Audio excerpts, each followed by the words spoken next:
नमस्कार, मैं Dhananjay Kumar, the public India में आपका स्वागत है। हम लोग भी लगातार चर्चा करते रहते हैं, पॉलिटिकल जो हलचलें हैं उसको लेकर के, जो पॉलिटिकल गलियारों में जो चलता रहता है, हिंदू, मुसलमान, तो कौन किसको क्या बोला, किसने किसको नहीं बोला, ये तमाम बातें करते रहते हैं और मूल सवाल जो है आम आदमी के, वो हम लोगों से भी कहीं न कहीं छूट जाते हैं। शिक्षा, स्वास्थ्य, महँगाई, आम आदमी का जीवन, कर्ज, ये सब महत्वपूर्ण सवाल हैं, जिस पर लगातार बात करने की ज़रूरत है, ताकि आम आदमी तक ये चेतना जाए कि सरकार इन मसलों पर कहाँ खड़ी है और क्या कर रही है और सरकार किस तरह से हमारा ध्यान हिंदू-मुसलमान में भटका करके हमसे वोट तो ले लेती है, सत्ता पे कब्ज़ा तो कर लेती है, लेकिन हमें बदले में देती क्या है? बदले में अगर हम पिछले 11 साल का अगर हिसाब लगाएँ कि हमें क्या मिला और हमने क्या दिया, तो आप देखें कि हमने लगातार सरकार बनाई बीजेपी की, नरेंद्र मोदी जी की सत्ता बनाई, नरेंद्र मोदी जी को प्रधानमंत्री बनाया, लेकिन मिला क्या? नोटबंदी, कितना काला धन आया, महंगाई किस कदर बढ़ी है, इसका अंदाजा जो है, आप जब निजी जीवन में झांकते हैं, खास करके जब आपके पास पुरखों की अर्जित संपत्ति नहीं है, जब आप करोड़पति नहीं है, तब समझ में आता है। जो 85 करोड़ लोग जो हैं, जो 2.5 किलो 5 किलो अनाज का इंतजार करते रहते हैं, 1500 रुपए का इंतजार करते रहते हैं, महिलाएं करती हैं। जब उनकी नज़र से बैठ करके देखते हैं, तो समझ में आता है कि महंगाई इतनी बढ़ी है कि जीवन चलाना मुश्किल होता जा रहा है। शिक्षा, खास करके अगर देखिए तो शिक्षा व्यवस्था लगातार निजी हाथों में चली जा रही है, महंगी होती जा रही है शिक्षा व्यवस्था। स्वास्थ्य व्यवस्था का भी वही हाल है। स्वास्थ्य, अगर आप बीमार पड़ते हैं, मामूली सी बीमारी है, बुखार तक लग गया और अगर आपको हॉस्पिटल में भर्ती होने की बारी आती है, 3-4 दिन अगर भर्ती रहते हैं तो लाख रुपए तक का बिल आ जाता है। बहुत लोग कहते हैं कि है, मेडिक्लेम में तो फ्री में इलाज हो जाता है, लेकिन मेडिक्लेम कराने वाले देश में कितने लोग हैं? एक बड़ा सवाल ये है। फिर सवाल आता है कि कई लोग कहते हैं कि आयुष्मान भारत कार्ड है, गरीबों के लिए तो सरकार ने व्यवस्था करके दी है आयुष्मान भारत कार्ड, 5 लाख तक की जो है आपकी इंश्योरेंस है, आप कहीं जाकर के इलाज करा लो जहाँ पे, लेकिन उसमें भी धोखा है। एक तो सबके पास आयुष्मान कार्ड नहीं है और जिनके पास है, जब आप अस्पताल जाते हैं तो पता चलता है कि आपको जो है वो मुर्गे की तरह समझते हैं। आ गया है, अब इसके अकाउंट से 5 लाख रुपया तक का इलाज का खर्च लगा देते हैं, क्योंकि इसका तो कुछ जाएगा नहीं, सरकार से हम वसूल लेंगे। और वो एक तरह की एक लूट मची हुई है। गुजरात की एक घटना आई थी जिसमें पता चला था कि दो लोगों को दो लोगों की मृत्यु हो गई, क्योंकि कई लोगों को हार्ट प्रॉब्लम बता दिया एक अस्पताल ने और स्टेंट लगा दिया। उसमें से 2 लोगों की मृत्यु हो गई, जबकि हार्ट की प्रॉब्लम उस तरह की थी नहीं। जब चेकअप कराते हैं तो ब्लॉकेज रहता ही है, जैसे-जैसे हमारी उम्र बढ़ती है, ब्लॉकेज जो है बढ़ते जाते हैं। ये सबके साथ है। अगर आप स्वस्थ हैं, 50 साल से ऊपर के हैं और अगर आप चेक कराने जाएँगे तो पता चलेगा कि 40-50% ब्लॉकेज है। दिक्कत तब होती है जब जो है सारी धमनियाँ ब्लॉक हो जाती है 100% या 90%, तब दिक्कत आ जाती है। लेकिन जब समस्या हो और समस्या का सही निदान ज़रूरी है। अगर हम बीमार हैं तो सही उपचार मिलना चाहिए। लेकिन ये जो मेडिक्लेम और आयुष्मान भारत जो व्यवस्था चली है उसमें ज़रूरत नहीं भी होती है तो इलाज कर दिया जाता है। चूँकि मकसद होता है अस्पतालों का कि ये जो मेडिक्लेम का पैसा है, ये जो आयुष्मान भारत का पैसा है, वो कैसे हड़प लिया जाए। ये खुलेआम चल रहा है, आप खुद भी महसूस करते होंगे, मेरे बोलने की ज़रूरत नहीं। हालाँकि ना तो मेरे पास मेडिक्लेम है और ना ही मेरे पास आयुष्मान भारत कार्ड है। अगर मैं बीमार पड़ूँ पड़ूँ, तो मुझे कर्ज़ लेना पड़ेगा या जो है घर ज़मीन बेचना पड़ेगा जो पिताजी का दिया हुआ है। लेकिन स्वास्थ्य को ध्यान में रखना पड़ता है। पढ़ाई की बात करें, आज हम उसी पे चर्चा करने के लिए हैं। सोनिया गांधी ने एक आर्टिकल लिखा है हिंदू में और उसको लेकर के बड़ी चर्चा हो रही है। और उस आलेख में हालांकि जिक्र किया गया कि किस तरह से शिक्षा का भगवाकरण किया जा रहा है। उस पर हेडिंग भी लगाई अखबार ने और ये भी कहा जा रहा है कि मूल सवाल यही है कि एजुकेशन का भगवाकरण किया जा रहा है। एजुकेशन का भगवाकरण किया जा रहा है, ये सवाल तो अलग है, और ये है बड़ा महत्वपूर्ण सवाल है, इससे मैं भी इनकार नहीं करता हूँ कि जिस तरह के वाइस चांसलर बनाए जा रहे हैं, जिस तरह की नेशनल एजुकेशन पॉलिसी बनाई जा रही है, उसमें भगवाकरण का खास ख्याल रखा जा रहा है। और इसीलिए आपने चर्चा भी सुनी होगी कि जो है मुगल काल का इतिहास हटाया जा रहा है, गांधी जी के बारे में कुछ और लिखा जा रहा है। और सोनिया गांधी जी ने जो राष्ट्रीय शिक्षा नीति है, एनईपी, नेशनल एजुकेशन पॉलिसी, उसकी आलोचना की है और अखबार में लिखा है कि केंद्र सरकार शिक्षा नीति के माध्यम से अपने 3C एजेंडे, यानी केंद्रीकरण, व्यवसायीकरण और सांप्रदायिकता, कम्युनलाइजेशन, कमर्शलाइजेशन और सेंट्रलाइजेशन, कि शिक्षा को का केंद्रीयकरण किया जा रहा है। केंद्रीयकरण का मतलब होता है कि भारत सरकार तय कर रही है कि देश में कैसी शिक्षा व्यवस्था लागू, जबकि कोई भी व्यवस्था, चूंकि हमारा देश जो है वो संघीय व्यवस्था वाला देश है, राज्यों की भी उतनी ही महत्वपूर्ण भूमिका है। और राज्य सरकारें किस तरह से काम करें, राज्य सरकारों को बिना साथ लिए आप कोई केंद्रीय नीति नहीं बना सकते। और बताया जा रहा है कि 2019 के बाद राज्यों की कोई मीटिंग नहीं हुई है केंद्र सरकार के बाद, और जो नीति केंद्र सरकार ने बनाई है उसको सारे राज्य सरकारों पर थोपा जा रहा है कि आप इसको लागू करें। आपने सुना होगा कि किस तरह से जो तमिलनाडु की सरकार है उसने विरोध किया था कि ये त्रिभाषा जो पॉलिसी है, तीन भाषाएं पढ़नी पड़ेगी बच्चों को, ये हिंदी थोपने की कोशिश है। हालांकि सरकार ने कहा कि ये हिंदी थोपने की कोशिश नहीं है, गलत तरीके से तमिलनाडु की सरकार देख रही है इन चीजों को। लेकिन त्रिभाषा क्या है ये मैं थोड़ा आपको समझा दूं, फिर आपको भी समझने में सुविधा हो जाएगी और आप खुद निर्णय ले सकेंगे कि क्या है। देखिए, त्रिभाषिक फार्मूला ये है कि पहली भाषा जो है वो मातृभाषा होगी। भाषा में समझिए, अगर बिहार के हैं, उत्तर प्रदेश के हैं, तो आपकी मातृभाषा हिंदी है, ये समझ लीजिए। हालांकि जो बिहार है उसमें मैथिली एक भाषा है जो भाषा हो गई है, मान्यता प्राप्त भाषा है, अष्टम अनुसूची में दर्ज। लेकिन वहाँ की जो हिंदी पट्टी है उसकी मातृभाषा हिंदी मान ली जाती है। फिर जो दूसरी भाषा है उसके तौर पे आप जैसे महाराष्ट्र में है, गुजरात में है, तमिलनाडु में है, तो जो महाराष्ट्र में है तो मराठी, तमिलनाडु में है तो तमिल, आंध्र प्रदेश में है तो तेलुगु, गुजरात में है तो गुजराती, ये सारी भाषाएं जो है मातृभाषा, और इसमें शिक्षा लेना है आपको। तीसरी भाषा जो दूसरी भाषा वो है, अगर आप गैर हिंदी प्रदेश में है तो आपकी भाषा, दूसरी भाषा जो है वो हिंदी होगी, और दूसरी भाषा जो होगी वो राज्य की कोई दूसरी भाषा लेगी। समझिए महाराष्ट्र में है तो आपको गुजराती लेनी पड़ सकती है, गुजराती आप पढ़ सकते हैं। और तीसरी भाषा जो होगी वो अंग्रेजी होगी या कोई अन्य भारतीय भाषा या विदेशी भाषा। ये त्रि लैंग्वेज फॉर्मूला जो है ये है। अब इसमें मैं अगर अपनी व्याख्या करूं तो ये है कि भाषा के प्रति प्रतिबद्धता कम है, राजनीति ज्यादा है। क्योंकि आप तीन भाषा पढ़ाना ही क्यों चाहते हैं, मेरा सवाल ये है कि आप तीन भाषा पढ़ाना चाहते हैं बच्चों को। अगर उसी प्रदेश में उसको रहना है तो एक भाषा पढ़े, तीन तीन भाषा क्यों पढ़ा रहा है? और जो भाषा पढ़नी है वो उसकी मर्जी, पढ़े न पढ़े। आप छह भाषा दे दीजिए कि आपको छह पढ़े तो चाहे तो छह भाषा पढ़े, जिसको पढ़ना वो और भाषाएं पढ़ लेगा। लेकिन ये जब अनिवार्य कर देते हैं कि तीन भाषा आपको पढ़नी ही होगी, इसको थोपना कहते हैं।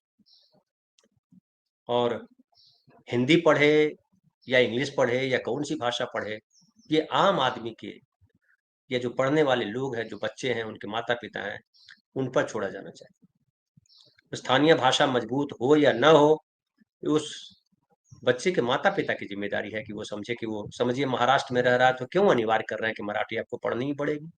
क्यों? अगर महाराष्ट्र में रह रहे लोग अगर नहीं चाहते हैं कि हमारा बच्चा मराठी पढ़े, तो क्यों पढ़ाएंगे जबरदस्ती? हाँ, आप ऑप्शन सारे दे दीजिए, जिसको जो भाषा पढ़नी है पढ़े। मराठी पढ़ना है मराठी पढ़े, इंग्लिश पढ़ना है इंग्लिश पढ़े, तेलुगु पढ़ना है तेलुगु पढ़े, जो भाषा पढ़नी है। लेकिन अब जो है अनिवार्य है कि आपको तीन भाषा पढ़नी पड़ेगी। तो त्रिभाषा इसी को कहा जा रहा है तमिलनाडु में कि ये जो है हिंदी थोपने की कोशिश है। क्योंकि आप जो है तमिलनाडु का लड़का जो है वो एक तो तमिल पढ़ेगा, दूसरा जो है वो इंग्लिश पढ़ेगा, और तीसरा हिंदी चुनेगा, क्योंकि उसको लगता है कि हम दूसरे हिस्सों में जा सकते हैं। लेकिन उससे भी जो महत्वपूर्ण है, ये तो एक ऊपरी खोल है, ये ऊपरी आवरण है जिसमें हम उलझ जाते हैं। हम उसको ले लेते हैं कि ये इसलिए तमिलनाडु के विरोध लोग विरोध कर रहे हैं कि हिंदी नहीं चाहते, या उनके यहाँ से भी स्वर आ रहा है कि ये हिंदी थोपने की कोशिश है। लेकिन जो नेशनल एजुकेशन पॉलिसी है, उसमें जो सबसे मुश्किल सवाल है या मुश्किल जो अड़चने हैं, वो है कि एक तो आप संघीय ढांचा को कमजोर कर रहे हैं, कि आप राज्यों से सहमति नहीं ले रहे हैं नेशनल एजुकेशन पॉलिसी बनाते वक्त। दूसरा ये है कि अब देखिए कह रही है कि जो केंद्रीय शिक्षा सलाहकार बोर्ड है, उसकी बैठक सितंबर 2019 से नहीं हुई है, 2024 आ गया, 5 सालों में, जिसमें केंद्र और राज्य दोनों के मंत्री शामिल। फिर है कि अब जिस तरह से असल जो मेरा सवाल है वो ये है, जो जहां हमें परेशान हो रही है और आपके साथ हम शेयर करना चाहते हैं अपनी बात, वो ये है कि जिस तरह से सरकारी स्कूलों की जगह प्राइवेट स्कूलों को प्रमोट किया जा रहा है, निजीकरण को जिस तरह से बढ़ावा दिया जा रहा है, निजीकरण को जिस तरह से सबसे ज्यादा इंपॉर्टेंट बनाया जा रहा है, वो ज्यादा चिंता का विषय है। और वो उसमें जो कोशिश है, मेरी नजर से देखें कि कोशिश है सरकार की कि ज्यादा से ज्यादा बच्चे जो है पढ़ाई से दूर हो जाए। सरकारी स्कूल जब होते हैं, सरकारी कॉलेज जब होते हैं, तो उसमें गरीब से गरीब बच्चा पढ़ सकता है। अगर मेधावी है तो पढ़ेगा जाएगा, चाहे मेडिकल कॉलेज है, इंजीनियरिंग कॉलेज है, सामान्य डिग्री कॉलेज है वो स्कूल। लेकिन जब सरकारीकरण छोड़ करके आप जो है निजीकरण पे आ जाएंगे, अब जैसे एक और छोटा सा उदाहरण मेरी जानकारी में जो है आपके सामने रख देता हूँ। हालांकि जो केंद्रीय स्वास्थ्य मंत्री हैं जेपी नड्डा साहब, उन्होंने तो संसद में कह दिया कि बिहार में 157 मेडिकल कॉलेज हमने खोल दिए। जबकि सच्चाई क्या है? सच्चाई ये है कि 12 से 13 सरकारी मेडिकल कॉलेज है और 8 से 9 प्राइवेट मेडिकल कॉलेज है। कुल मिलाकर के 20 से 22 मेडिकल कॉलेज हैं बिहार में। अब सरकारी मेडिकल कॉलेज में पढ़ने वालों को जो है समझिए कि 30-35 हजार हॉस्टल के साथ खर्च होता है एक साल का, आमतौर पर एक एवरेज बता रहा हूँ। लेकिन वही अगर प्राइवेट मेडिकल कॉलेज में पढ़ने जाता है बच्चा, तो 1-1 करोड़ रुपया फीस है उसकी। सामान्य स्कूलों की बात करें, नर्सरी है, पहला है, दूसरा है, तीसरा है, ये इस तरह के जो स्कूल हैं, उसकी भी अगर बात करें तो मैं यहाँ मुंबई में देख रहा हूँ कि सामान्य स्कूलों में भी जो इंग्लिश मीडियम स्कूल है, उसमें 50,000 से कम जो है मंथली सालाना फीस नहीं है, मिनिमम 50,000 रुपया फीस है प्राइवेट स्कूलों में। और सरकारी स्कूलों में क्या है? सरकारी स्कूलों में कोई फीस नहीं, आप जाइए बच्चे का एडमिशन करा दीजिए, पढ़े। लेकिन सरकारी स्कूलों में वो व्यवस्था नहीं है, वो से शिक्षक नहीं जो बच्चों को पढ़ा सके। एक तो समस्या ये। दूसरी समस्या ये है कि जब पूरा जनमानस अंग्रेजी शिक्षा चाहता है, इंग्लिश मीडियम में अपने बच्चों को पढ़ाना चाहता है, वो ऐसी स्थिति में आप जो है वर्नाकुलर मीडियम में आपके सरकारी स्कूल है। ज्यादातर सरकारी स्कूल क्या है? स्थानीय भाषाओं में। बिहार में जाइए, उत्तर प्रदेश में जाइए तो हिंदी मीडियम स्कूल है, महाराष्ट्र में आइए तो मराठी मीडियम स्कूल है। और ये जो सरकारी स्कूलों में पढ़ के जो बच्चे, लोकल सरकारी स्कूलों में जो पढ़ के बच्चे हैं, उनके माता पिता को लगता है कि हमारे बच्चे चूंकि मराठी पढ़ रहे हैं या हिंदी पढ़ रहे हैं या गुजराती पढ़ रहे हैं, तो उनके लिए बड़े सारे स्कोप नहीं है। चूंकि आजकल तो सामान्य नौकरी के लिए भी अंग्रेजी जानना जरूरी होता है। हालांकि सेमी इंग्लिश स्कूल भी है, लेकिन उनकी संख्या बहुत कम है। और जो सरकारी स्कूल है, एक तो देखिए एक डेटा सोनिया गांधी ने भी दिया है कि 2014 से देश भर में 89,441 पब्लिक स्कूल बंद हो गए। पब्लिक स्कूल यानी सरकारी स्कूल 89,441 स्कूल बंद, 90,000 स्कूल बंद हो गए। हमारी आबादी बढ़ती जा रही है लेकिन स्कूल जो है कम होते जा रहे हैं। ये किस बात का प्रचारक है? ये परिचायक है कि सरकारी स्कूलों में लोग या तो जाना पसंद नहीं करें। ज्यादातर सरकार क्यों बंद कर रही है स्कूल? कहती है कि वहाँ अटेंडेंस नहीं है और 50 से कम विद्यार्थी हैं तो स्कूल चला के क्या फायदा, बंद कर दो। हालांकि ये घटना आई थी जिसमें बताया गया कि तेलंगाना के एक स्कूल में एक विद्यार्थी है लेकिन स्कूल चल रहा है। कई लोगों ने कहा कि ये पैसे की बर्बादी है, कई लोगों ने कहा कि ये शिक्षा का महत्व है, वो अलग डिबेट है। लेकिन जो मूल जो हम इस पर बात आना चाह रहे हैं कि 90,000 मतलब 2014 से अब तक देश भर में 2014 से अब तक मतलब 10 साल में अगर 90,000 पब्लिक स्कूल बंद हुए हैं तो ये कितनी चिंता की बात है। और 42,244 प्राइवेट स्कूल खुले हैं। प्राइवेट स्कूल में आप जाइएगा तो एडमिशन के लिए मारा मारी हो रही। और कई सारे तो स्कूल ऐसे ऐसे स्कूल हैं जिसमें एडमिशन के लिए पेरेंट्स जो है कहाँ कहाँ पैरवी लगाते हैं। और वो कई जगह हमने सुना कि फॉर्म लेने के लिए, आप जिस शहर में रहते हैं वहां भी पता कीजिएगा तो कुछ ऐसे प्राइवेट इंग्लिश मीडियम स्कूल है जहाँ पे फॉर्म लेने के लिए रात में जाके खड़े हो जाते हैं लाइन में माता पिता। और वो भी पहले क्लास में या नर्सरी में या ऐसे स्कूलों में एडमिशन के लिए। सोचिए वो स्कूल का कितना वैल्यू है और क्यों वैल्यू है, क्यों चाहते हैं उन स्कूलों में अपने बच्चों को पढ़ाना। उनको लगता है कि ऐसे स्कूलों में बच्चे पढ़ेंगे तो बच्चों को बेहतर शिक्षा मिलेगी। ये जो बेहतर शिक्षा है ये सरकारी स्कूलों में क्यों नहीं मिल रही है, ये सबसे बड़ा सवाल है। ये जो 42,244 निजी स्कूल खुले और 89,441 स्कूल बंद हो गए सरकारी, ये क्या बताता है। कह सकते हैं कि लोग जो है कि सरकारी स्कूलों में बच्चों को नहीं पढ़ाना चाहते। क्यों नहीं पढ़ाना चाहते? क्योंकि बच्चों को पढ़ाना जो है भविष्य बनाना है। उनको डिग्री पकड़ा देना खाली नहीं, ये डिग्री किसी तरह से लेकर के आ जाए। और उसके बाद इससे क्या साबित होता है? इससे साबित होता है कि गरीब बच्चों को आप स्कूल से बाहर कर रहे हैं कि जिसके माँ बाप के पास पढ़ाने का पैसा नहीं है वो स्कूल न जाए। अभी एक घटना आई थी उत्तर प्रदेश की जहाँ एक लड़की ने 9वीं क्लास की लड़की ने आत्महत्या कर दी क्योंकि उसको 800 या 900 रुपये फीस थी। स्कूल ने कहा कि जब तक फीस भरोगे नहीं तब तक तुम्हें एग्जाम देने नहीं दिया जाएगा। और उस लड़की ने आत्महत्या कर दी। मैं खुद जानता हूँ, कई बार खबर आती है कि बच्चे जो है इसलिए नहीं, हमारा बेटा भी एक बार बताया कि उसके स्कूल का एक बच्चा इसलिए एग्जाम नहीं दे पाया कि उसके पास पैसे नहीं थे उसके मदर फादर के पास। ये कितना हृदय विदारक है। और हमारी सरकार जो है जो कहती है कि हम सबके लिए सरकार है, उसके नाम पर कलंक की तरह एक तरह से। आप कहते हैं आम आदमी की सरकार है, आम आदमी सरकार चुनता है, लेकिन आम आदमी के बच्चे जहाँ पढ़ते हैं वो स्कूल बंद किए जा रहे हैं, शिक्षा का बजट घटाया जा रहा है। ये कितना निंदनीय है। फिर देखिए कि आपको मैं बताऊं कि एक और अब तो स्कूल के आगे अगर हम पढ़ते हैं, यूनिवर्सिटी की बात करते हैं, जो सोनिया गांधी ने भी लिखा है। हमने इस पर एक अपने चैनल पे प्रोग्राम किया था इस पर, जिसमें उन्होंने लिखा है कि सोनिया जी ने कि साल 2025 में विश्वविद्यालय अनुदान आयोग यूजीसी के लिए नए ड्राफ्ट गाइडलाइन की बात उठाई गई।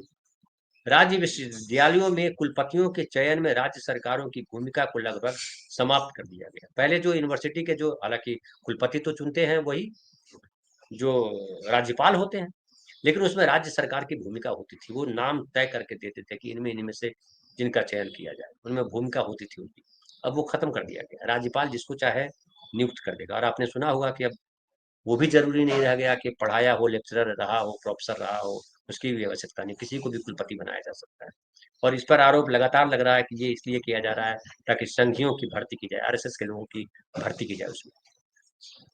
फिर देखिए एक और उसमें से और आया है कि ग्रांट जो है, जो यूजीसी ग्रांट देता है यूनिवर्सिटीज को, चूंकि जो शिक्षण संस्थान है वो प्रॉफिट मेकिंग बिजनेस नहीं होते हैं, और वो जो है जनोन्मुखी जिसको कहते हैं और समाज के लोक कल्याण के लिए अस्पताल और जो है वो स्कूल होते हैं, कॉलेज होते हैं।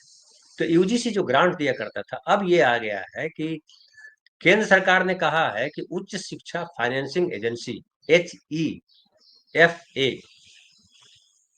हायर एजुकेशन फाइनेंसिंग एजेंसी की शुरुआत की।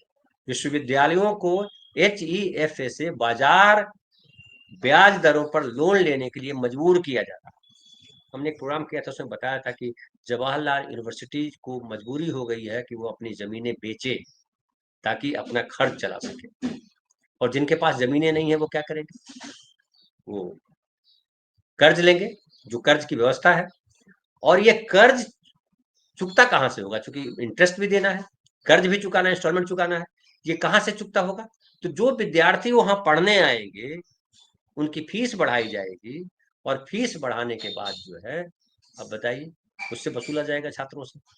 तो हायर एजुकेशन लेना अपने आप में टफ है। हायर एजुकेशन जो है हर शहर में उपलब्ध नहीं है, उसके लिए बड़े शहर में आना पड़ता है, राजधानी में जाना पड़ता है, और राजधानी में बच्चों को पढ़ाना कितना मुश्किल काम है।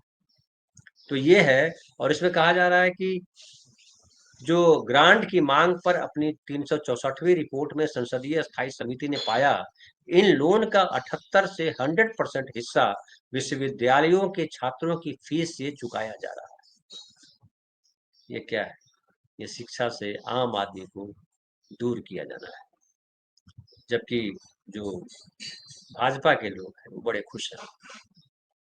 मोदी जी कह रहे हैं कि नेशनल एजुकेशन पॉलिसी जो है वो जरूरी हो गई थी।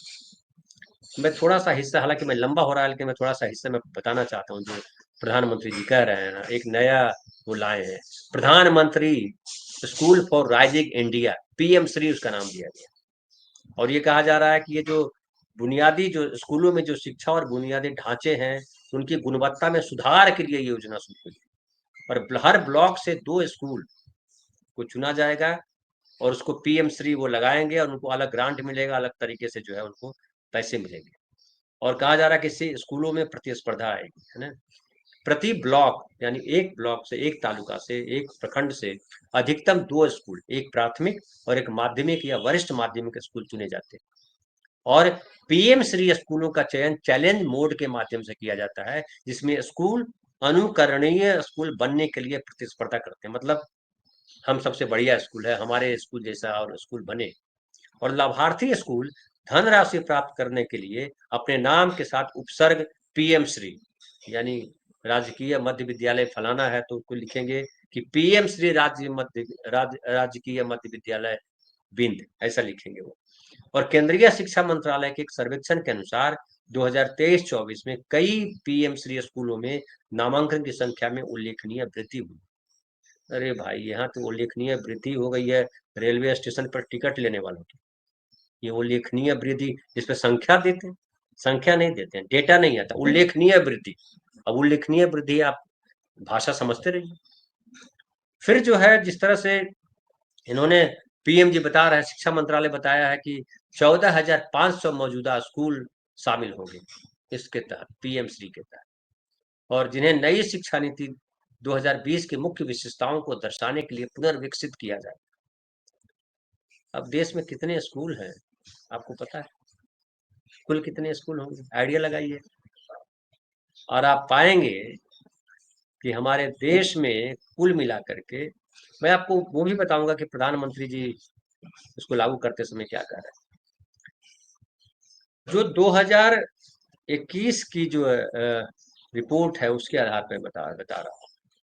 हमारे देश में 2021-22 में एक गणना हुई थी स्कूलों की, और उसमें आया कि 10,22,346 सरकारी स्कूल है, 10,22,386 सरकारी स्कूल है और 3,35,844 प्राइवेट स्कूल है। आप अंदाजा लगाइए, 3,35,000 प्राइवेट स्कूल है, 10,22,000 सरकारी स्कूल है, यानी जितने प्राइवेट स्कूल हैं उसके 3 गुना सरकारी स्कूल है। लेकिन अगर आप गौर कीजिए कि जब हमारे देश में 70% आबादी 2.5 किलो अनाज ले रही है, देश की बड़ी आबादी जो है वो 1,500 और 1,700 रुपया महिला उत्थान के लिए ले रहे हैं पैसे, वहां सरकारी स्कूलों की इतनी कम संख्या क्या बताती है? क्या हमारी सरकार को समझ में नहीं आता है कि शिक्षा व्यवस्था को अगर हम प्राइवेट कर देंगे तो हमारे देश के लोग, जो आम नागरिक है, जिनमें ज्यादा संख्या जो है गरीबों की, जो मुश्किल से अपने लिए 2 वक्त की रोटी जुटा पाते हैं, जो उत्सव में कुछ सामान खरीद पाते हैं। मैं मुंबई में देखता हूँ, उत्सव का समय आता है तो लोग, यहाँ पाव किलो से सब्जी मिलती है, बिहार उत्तर प्रदेश में हमने किलो से सब्जी खरीदते थे हम लोग, 1 किलो देना, 2 किलो, यहाँ 250 ग्राम सब्जी लेके जाते हैं।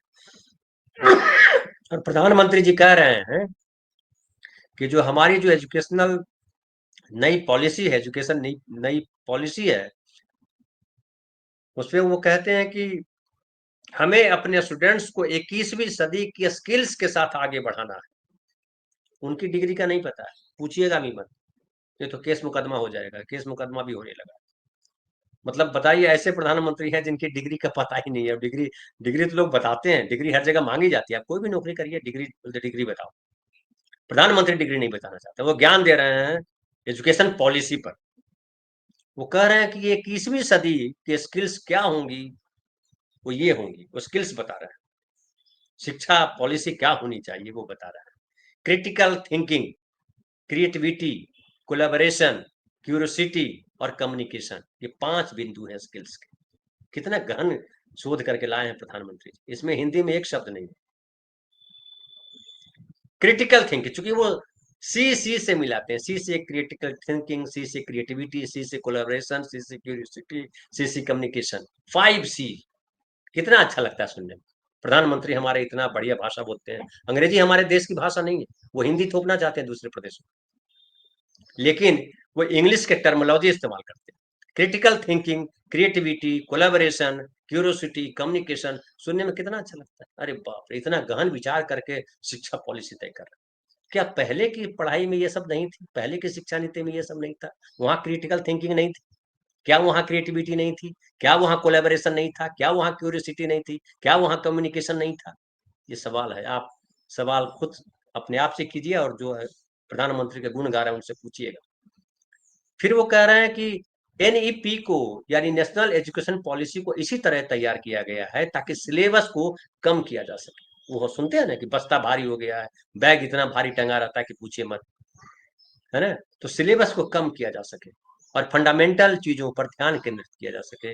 लर्निंग को, फिर देखिए इंग्लिश के टर्मिनोलॉजी, लर्निंग को इंटीग्रेटेड एवं इंटरडिसिप्लिनरी, फन बेस्ड और कंप्लीट एक्सपीरियंस बनाने के लिए एक नेशनल करिकुलम फ्रेमवर्क डेवलप किया जाएगा। समझ में आया? मुझे नहीं समझ में आया। फिर वो कह रहे हैं कि कितने ही प्रोफेशन है जिनके लिए डीप स्किल्स की जरूरत होती है। आजकल डीप स्किल्स जो है निकल आया है ना? ये पहली बार हुआ। मोदी जी से पहले ये सब शब्द थे ही नहीं देश में, इजाद ही किया है बीजेपी ने ये सब सारे शब्द, लेकिन हम उन्हें महत्व ही नहीं देते। अगर स्टूडेंट्स इन्हें देखेंगे तो एक तरह का भावनात्मक जुड़ाव होगा, जो उनकी रेस्पेक्ट करेंगे। हो सकता है बड़े होकर इनमें से कई बच्चे ऐसे ही उद्योगों से जुड़े। आइए आगे बढ़ाएं। क्या है? कोई ना कोई पारंपरिक कला, कारीगरी, प्रोडक्ट्स हर जगह के मशहूर हैं। स्टूडेंट्स उन करघों, हथकरघों में विजिट करें। हमने तो सुना कि अब जो है पंचर बनाना, वो प्लम्बिंग का काम करना, ये भी बच्चों को सिखाया जाए कि कहाँ आप डिग्री, ऊंची डिग्री लेने जा रहे हो, यही प्लम्बिंग का काम करो और जो है जीवन चलाओ। अब तो भीख मांगना भी रोजगार है। मंदिर के बाहर खड़े होकर के भीख मांगिए, वो भी रोजगार है। प्रधानमंत्री जी ने उसको भी रोजगार घोषित कर दिया। आरएसएस के लोग तो अक्सर बोलते रहते हैं। तो अब देखिए उसके बाद जो है ये कह रहे हैं कि हमें आसान और नए नए तौर तरीकों को बढ़ाना होगा। हमारे ये प्रयोग, फिर देखिए, न्यू एज लर्निंग का मूल मंत्र होना चाहिए। इंगेज, एक्सप्लोर, एक्सपीरियंस, एक्सप्रेस और एक्शन। समझ में आया? नहीं समझ में आया? कोशिश कीजिए। तो इस तरह की जो शिक्षा नीति की बात कर, अब ये कह रहे हैं कि शिक्षा नीति के ऐलान होने के बाद बहुत से लोगों के मन में कई सवाल आ रहे हैं। जो मैंने कहा, ये शिक्षा नीति क्या है, ये कैसे अलग है, इससे स्कूल और कॉलेजों की व्यवस्थाओं में क्या बदलाव आएगा, इस शिक्षा नीति में शिक्षक और छात्र के लिए क्या है, और सबसे अहम, इसे सफलतापूर्वक लागू करने के लिए क्या करना है, कैसे करना है। सवाल जायज भी है, प्रधानमंत्री जी कह रहे हैं सवाल जायज भी है और जरूरी भी है। इसलिए हम सभी इस कार्यक्रम में इकट्ठा हुए हैं ताकि चर्चा कर सकें और आगे का रास्ता बना सकें। एक संबोधन कर रहे थे, उसमें उन्होंने बताया, और वो बोलते हैं कि बच्चों में मैथमेटिकल थिंकिंग और साइंटिफिक टेम्परामेंट विकसित हो। हमारी जो शिक्षा पॉलिसी पहले से लागू थी, संविधान में भी जिक्र है साइंटिफिक टेम्परामेंट, वैज्ञानिक चेतना डेवलप करना। यहाँ कुंभ मेला की चर्चा हो रही है यहाँ, और वो बोलेंगे भारतीय संस्कृति के की आप आलोचक हैं। अरे भारतीय संस्कृति अलग जगह है, संस्कृति अलग विषय है, लेकिन हमें विकास जो है करना है, जो हमें आगे जाना है। संस्कृति पीठ पर हमारे, लेकिन सामने जो हमें दिखाई पड़ना चाहिए वो साइंटिफिक टेम्परामेंट है। हम वहां से आए हैं, ये संस्कृति है, लेकिन हमको जाना कहाँ है, ये सबसे बड़ा सवाल है। और जाना वहां है जहाँ साइंस है, जहाँ मैथमेटिक्स है। हम दिन रात जो है मोबाइल, हवाई जहाज, नई नई टेक्नोलॉजी, सारी टेक्नोलॉजी की शोध जो है वो वेस्टर्न कंट्रीज में हो रहा है, और हम उसके खरीदार हैं, उपभोक्ता है। और ये कह रहे हैं साइंटिफिक टेम्परामेंट विकसित। अब ये सब लगेगा क्या बात है, क्या बात कर रहे हैं। तो और ये कह रहे हैं कि ये जो है शिक्षा मंत्रालय ने ना राष्ट्रीय शिक्षा नीति को लागू करने के बारे में देश भर के टीचर से माई गॉव पर उनके सुझाव मांगे थे। एक सप्ताह के भीतर ही 15 लाख से ज्यादा सुझाव मिले। 140 करोड़ की आबादी है और 15 लाख सुझाव आ गए, टीचर से मांग रहे हैं। अरे स्टेट गवर्नमेंट के जो शिक्षा मंत्री हैं, अलग अलग स्टेट गवर्नमेंट के साथ, उनके साथ बैठकर विचार करना, पब्लिक तय करेगी। और इस तरह से तय करेंगे आप कि आप सुझाव, कितने लोग इंटरनेट पे उपलब्ध हैं भाई, कितने लोग आपके, जो 15 लाख बताइए, इतनी बड़ी आबादी है, उससे 15 लाख सुझाव मिले। 15 लाख सुझाव क्या मिलेंगे, उसे 5 सुझाव ढंग के नहीं होंगे, माने भी नहीं हो। तो इस तरह की जो चीजें हैं, इस पर चर्चा करने की जरूरत है और हम सबको समझने की जरूरत है कि ये जो कह रहे हैं कि पिछले 3 दशकों में दुनिया का हर क्षेत्र बदल गया, हर व्यवस्था बदल गई। इन 3 दशकों में हमारे जीवन का शायद ही कोई पक्ष हो जो पहले जैसा, लेकिन वो मार्ग जिस पर चलते हुए समाज भविष्य की तरफ बढ़ता है, हमारी शिक्षा व्यवस्था, वो अब भी पुराने ढर्रे पर चल रही थी। ये कहना आसान है, पुराने ढर्रे पे क्या चल रही थी निरंतर। अब तो टेक्नोलॉजी जो है हर 2 साल में बदल जाती है। और ये इस तरह की भाषा जो है, जो शिक्षा को गहराई से नहीं समझते हैं, थोड़ा सा भी नीचे उतर के नहीं समझते हैं, उनके साथ ये दिक्कत होती है। उनको लगता है कितनी गंभीर बात कर रहे हैं, हाँ भाई बदलना तो चाहिए, लेकिन वो इतिहास को लेकर के झगड़ा करते हैं। 1700 ईस्वी में जो मरे थे औरंगजेब, उनकी कब्र वहां रहेगी कि नहीं रहेगी, इस पर झगड़ा कर लेते हैं। हम नमाज कहाँ पढ़ेंगे, या नमाज सड़क पे पढ़ेंगे या नहीं पढ़ेंगे, हम सड़क पे चिकन बेचेंगे कि नहीं बेचेंगे, हम सड़क पे कवार यात्रा करेंगे कि नहीं करेंगे, इस पर हम झगड़ा कर देते हैं। हमारी सरकार पूरी इसी में लगी है कि नमाज पढ़ा जाएगा या नहीं पढ़ा जाएगा, लेकिन विद्यार्थी स्कूल में पढ़ेगा कि नहीं पढ़ेगा, पढ़ेगा तो कैसे पढ़ेगा, इस पर चिंता नहीं है। और इस पर हमको आपको चिंता करनी पड़ेगी, क्योंकि जिस तरह की शिक्षा व्यवस्था बनाई जा रही है, जिस तरह से निजीकरण का प्रभाव बढ़ता जा रहा है, जिस तरह से सरकारी स्कूलों की दयनीय हालत है, तमाम स्टेट्स में जाइए, पता कीजिए आपके स्टेट में भी कितने सरकारी स्कूल बंद कर रहे हैं। कुछ नहीं, ग्रोक कर लिया, आजकल तो ग्रोक आ गया है, ग्रोक करिए, देखिए आपको ढेर सारी जानकारी मिल जाएगी। सरकार डेटा देने में बड़ा ये बढ़ती है, और जो है गप करने में सरकार सबसे आगे है। तो आप गूगल कर सकते हैं, आप अब आरटीआई तो बड़ा मुश्किल होता जा रहा है कि, जबकि कांग्रेस सरकार ने राइट टू एजुकेशन, हर किसी को शिक्षा पाने का अधिकार है, ये कानून लाया था। लेकिन जब राइट टू एजुकेशन, जब प्राइवेट स्कूल हो जाएंगे, निजीकरण जब हो जाएगा, तो राइट टू एजुकेशन किस तरीके से काम कर रहा है, आप जाइए पता कीजिए। वहां भी व्यवस्था है कि सरकारी जमीन पर जो स्कूल बने हैं, जो आपने सरकार से सहायता ली है, तो आपको 25% सीट जो है गरीब बच्चों के लिए रखना होगा। गरीब बच्चों की परिभाषा भी बड़ी जबरदस्त है, बड़ी भयानक है, किसी दिन हम उस पर भी चर्चा करेंगे। गरीब बच्चों को, और वो 25% की जो व्यवस्था है, उसमें एडमिशन होता है। पता कीजिए आप अपने आसपास के जो बड़े विकसित नामचीन स्कूल है, वहां पता कीजिए कितने बच्चों को एडमिशन देते हैं। आपको पता चलेगा कि 2-4 बच्चों को भी एडमिशन नहीं मिलता है, और वहाँ फाइनली ये भर दिया जाता है वही पैसे लेकर के बच्चों से। ये हमारी एजुकेशन व्यवस्था है, और ये सरकार उस व्यवस्था के भीतर सुधार करने के बजाय उसको और जटिल बना रही है, उसका निजीकरण कर करके आम आदमी को शिक्षा से दूर किया जा रहा है। ये बड़ी गहरी चिंता का विषय है। फिलहाल इतना ही, बहुत बहुत धन्यवाद। कल फिर बात करेंगे किसी नए विषय।